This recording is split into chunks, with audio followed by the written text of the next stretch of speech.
Pada kesempatan ini saya masih membahas larutan asam dan larutan basa, di mana ini kita membahas pada subnya adalah materi indikator asam basa. Apa itu indikator? Indikator adalah zat warna yang dapat membedakan zat yang bersifat asam atau basa. Salah satu contohnya misalnya indikatornya dengan kertas lakmus. Dengan kertas lakmus, kalau larutan itu asam, maka dia akan berwarna merah. Jadi di sini kalau lakmusnya merah tetap merah, kalau lakmusnya biru berubah jadi merah. Jadi dengan kata lain, larutan asam itu dia akan berwarna merah dengan lakmus. Kemudian kalau larutannya basa dengan lakmus, maka dia akan berwarna biru. Jadi di sini kalau lakmusnya merah berubah jadi biru, kalau lakmusnya biru dia tetap biru. Nah, selain dengan lakmus, ada beberapa juga dengan indikator yang lainnya. Jadi di sini untuk mengetahui trayek pH-nya. Jadi ada larutan yang belum diketahui asam atau basanya, kita menguji larutan ini harganya pH-nya berapa. Jadi di sini ada trayeknya. Nah, beberapa indikator dengan trayek perubahan warnanya ini seperti ini. Jadi di sini ada yang namanya indikator metil jingga. Metil jingga trayek pH-nya antara 2,9 sampai 4,0. Di sini nanti terjadi perubahan warna dari merah sampai kuning. Jadi nanti kalau dia warnanya merah, berarti kira-kira pH-nya itu 2,9 kurang atau bisa kurang ya. Kemudian kalau larutan itu berwarna kuning, maka di sini pH-nya kira-kira mulai 4, bisa lebih. Nah, lihat ini kalau dengan indikator metil jingga. Kemudian kalau dengan metil merah, di sini trayek pH-nya antara 4,2 sampai 6,3. Nah, di sini terjadi perubahan warna merah sampai kuning. Jadi kalau larutannya itu nanti berwarna merah, maka pH-nya atau trayek pH-nya kira-kira 4,2 kurang, ya, 4,2 kurang. Kalau larutan itu berwarna kuning, maka trayek pH-nya itu adalah 6,3, sekitar 6,3 lebih, jadi bisa lebih. Kemudian yang ketiga dengan indikator brom-timol biru atau biasanya disingkat BTB ya. Trayek pH-nya itu adalah 6,0 sampai 7,6. Nah, di sini terjadi perubahan warna dari kuning sampai biru. Jadi kalau larutan itu berwarna kuning, maka trayek pH-nya 6,0 kurang, ya, bisa kurang. Nah, terus kemudian kalau berwarna biru, berarti dia trayek pH-nya 7,6 lebih. Nah, 7,6 lebih. Kalau dengan fenolphthalein, biasanya disingkat PP gitu ya, maka di sini trayek pH-nya 8,3 sampai 10. Terjadi perubahan warnanya dari tidak berwarna menjadi merah. Jadi di sini kalau larutan itu diuji dengan fenolphthalein tidak berwarna, maka pH-nya 8,3 kurang. Jadi kurang. Kalau terjadi warna merah, maka di sini pH-nya 10 lebih. Nah, 10 lebih. Ah, itu indikator-indikator dengan trayek pH dan perubahan warnanya. Sekarang misalnya bagaimana kalau dalam bentuk soal.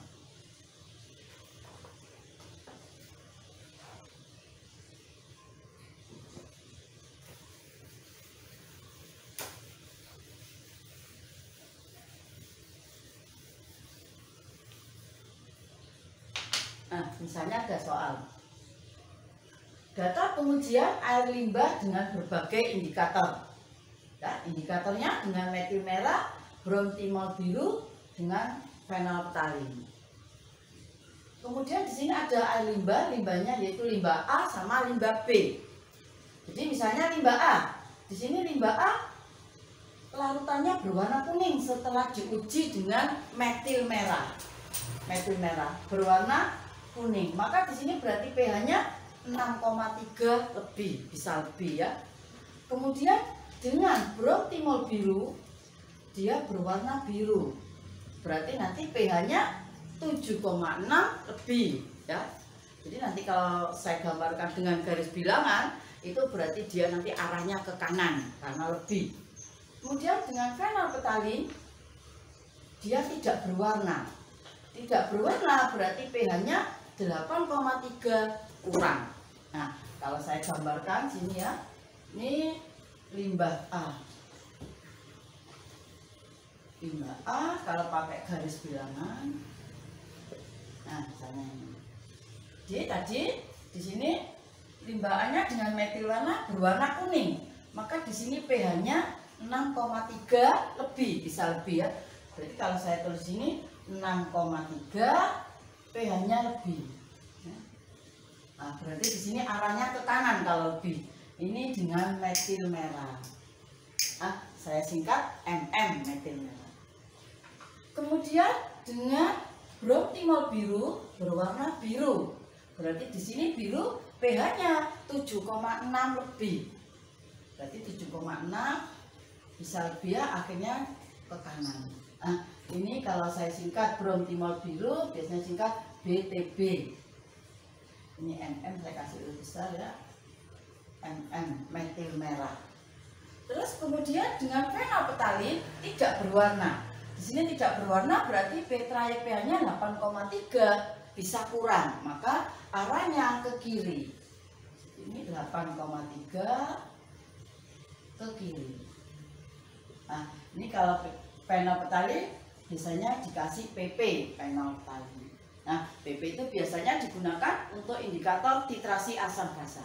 Nah, sekarang kita tarik garis. Kita tarik garis. Nah, yang mana yang banyak dilalui oleh ketiga indikator ini. Jadi yang banyak dilalui ketiga indikator ini berarti ini ya. Ini saya arsir. Nah, di sini berarti pH limbah A itu tengah-tengah di sini antara ini. Maka kalau saya tulis pH-nya lebih besar atau sama dengan 7,6 kurang dari atau sama dengan 8,3. Nah, di sini limbah A pH-nya antara ini. Nah, sekarang bagaimana menguji untuk limbah B? Ya, jadi limbah A pH-nya sekitar ini, lebih besar atau sama dengan 7,6, kurang atau sama dengan 8,3. Itu berarti limbah A. Sekarang bagaimana untuk limbah B? Sama caranya ya. Kita hapus dulu. Sekarang limbah B.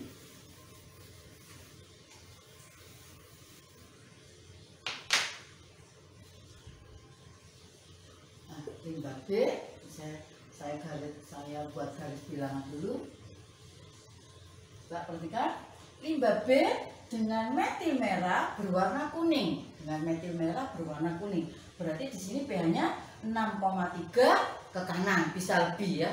6,3 ke kanan. Kalau saya nulis ini 6,3 ke kanan. Nah, ini dengan metil merah. Berarti dia, karena dia bisa lebih, maka garis bilangannya arah ke kanan. Kemudian dengan bromtimol biru dia berwarna hijau. Warna hijau berarti antara di kuning sama biru. Trayek pH-nya 6,0 sampai 7,6. Jadi di sini karena warnanya hijau, berarti hijau itu antara ada di warna kuning dengan warna biru. Nah, jadi di sini pH-nya 6,0 sampai 7,6. 7,6. Berarti pH-nya di sini. Di antara ini ya, di antara ini. Ya, jadi tidak ke kanan, tidak ke kiri, antara 6,0 sampai 7,6 karena dia berwarna hijau. Jadi pH-nya warna hijau itu antara warna kuning dengan warna biru. Ya. Kemudian yang selanjutnya dengan fenolphthalein tidak berwarna. Karena tidak berwarna berarti trayek pH-nya 8,3 ke kiri. Nah, ini 8,3 ke kiri. Nah, ini tadi dengan BTB ya, yang antara tadi. Terus kemudian ini dengan fenolphthalein. Sekarang kita tarik garis. kita tarik garis yang mana yang banyak dilalui oleh ketiga-tiganya indikator. Maka yang paling banyak dilalui ini ya kita arsir. Nah, jadi limbah B ternyata pH-nya sekitar ini. Nah, maka kita tulis pH-nya berarti apa? Lebih besar atau sama dengan 6,3, kurang dari atau sama dengan 7,6. Ini pH-nya limbah B. Nah, sekarang ini sudah saya kasih contoh soal limbah A sama limbah B untuk bagaimana menghitung kira-kira pH-nya dari limbah A sama limbah B itu dengan menggunakan beberapa indikator. Sekarang saya kasih soal.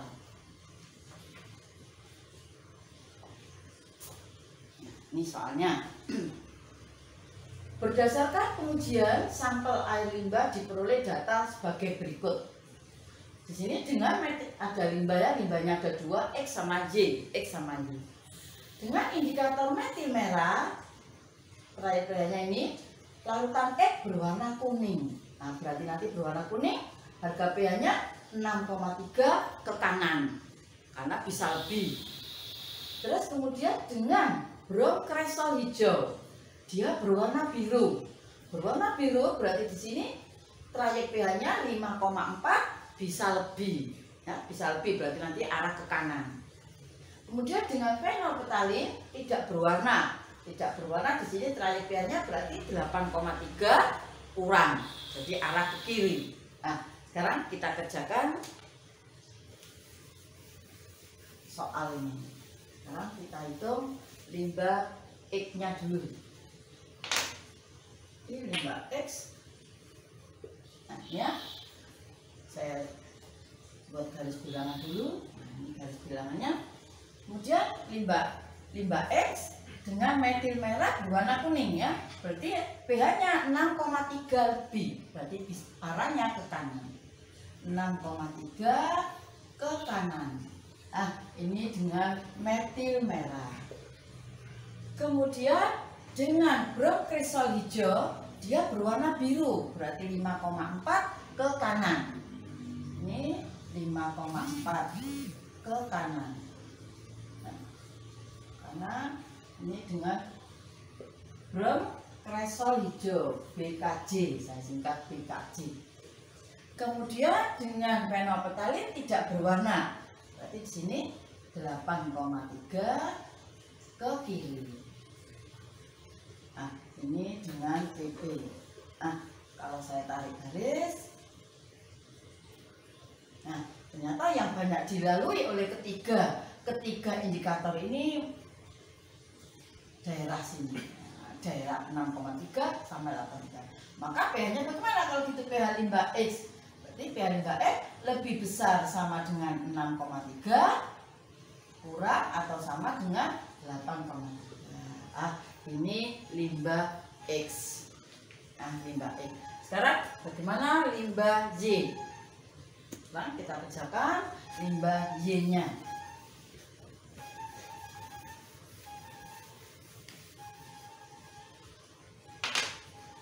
Limbah Y. Nah, saya garis bilangan dulu. Sekarang limbah Y. Dengan metil merah dia berwarna jingga. Nah, di sini jingga berarti letaknya antara warna merah sama kuning ya. Letaknya antara merah sama kuning. Harganya berapa di sini? 4,2 sampai 6,3.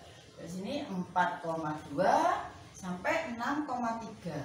6,3. Ini antara. Nah, berarti ini dengan metil merah.